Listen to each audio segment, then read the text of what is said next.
So Surah Ash Shu'ara, the poets, part 26. So welcome back to the Surah by Surah series. Assalamu alaikum wa rahmatullahi wa barakatuh. You know, poetry has always been a big deal. Even today, we have rap battles, poetry slams, and spoken word events where people pour out their emotions. But imagine a time in Arabia where poets were like today's celebrities.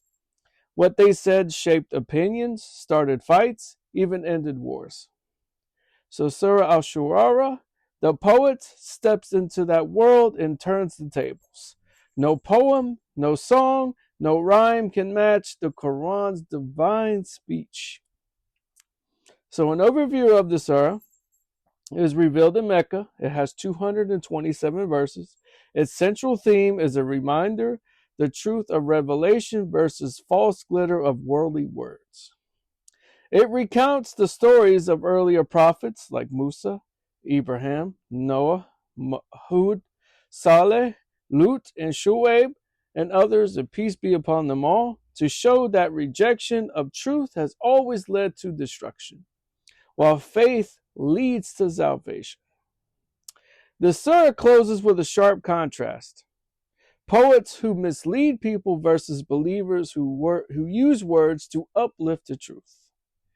So the main stories in this surah is the story of Musa, or Moses, peace be upon him, and the Pharaoh. That's in verses 10 through 68. So this surah devotes significant space to Prophet Moses, peace be upon him, his mission to Pharaoh, the miracles, and the crossing of the sea. It's in this surah. So, Prophet Musa, salam, peace be upon him, was commanded to go to Pharaoh, for he has transgressed. Pharaoh mocked him and accused him of madness, but Allah strengthened Musa with miracles. So the showdown with the magicians showed that truth, no matter how simple, always outshines falsehood. So the believers escaped through the parted sea, while Pharaoh drowned in arrogance. So a lesson from this is arrogance blinds the heart, submission saves it. The stories of the prophets, in verses 69 through 191. Abraham, peace be upon him, he confronts his people's idols worship and presents a logical, heartfelt case of the oneness of Allah. Prophet Noah, peace be upon him, he preaches tirelessly but is mocked until Allah saves him and the believers. Prophet Hud, salam, and Saleh, peace be upon them both, their people intoxicated with power reject the call to righteousness and are destroyed. Prophet Lut, peace be upon him, his community engages in indecency and refuses to change, so Allah's punishment befalls them. Shu'aib, peace be upon him, he warns against cheating in trade, but his people ignore him and are struck down. So every prophet ends his mission with this statement, repeated throughout the surah. Indeed, and that is a sign, but most of them were not to be believers, and indeed your Lord, he is the exalted in might and the merciful.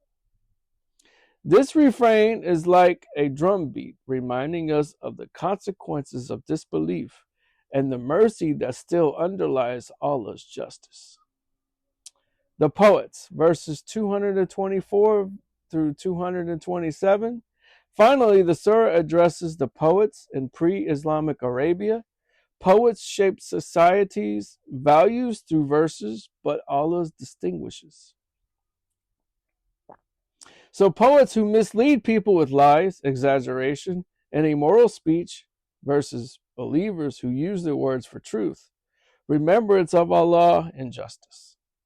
So the Quran itself, through eloquent, is not poetry. It is divine revelation that transcends human creation. So the lessons we can learn from this are: history repeats itself.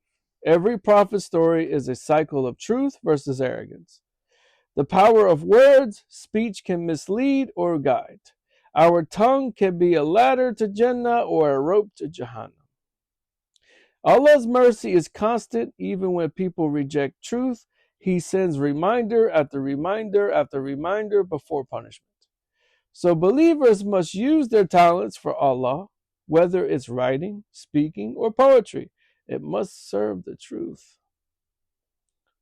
So for my non-Muslims, this section is for you. This surah is incredibly relevant today. In a world full of noise, social media influencers, celebrities, politicians, whose words do we trust? The Quran reminds us that the truth is not about popularity. It's about divine revelation. When people say the Quran is just like poetry, history itself proves otherwise. The greatest Arab poets of the Prophet's time admitted they could not match even one verse of it. That miracle stands unchanged for 1,400 years.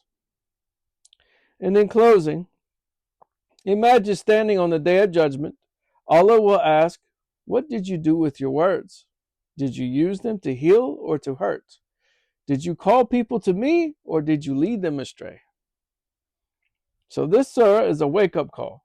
Our words carry weight in both worlds. Let us choose to use them like the prophets for truth and mercy. So for my final thought, the Quran is not poetry, but it contains the beauty of poetry within the weight of the truth. It is not a song. It moves hearts like no melody ever could. It is the eternal word of Allah, unchanged, unmatched, and very unbreakable.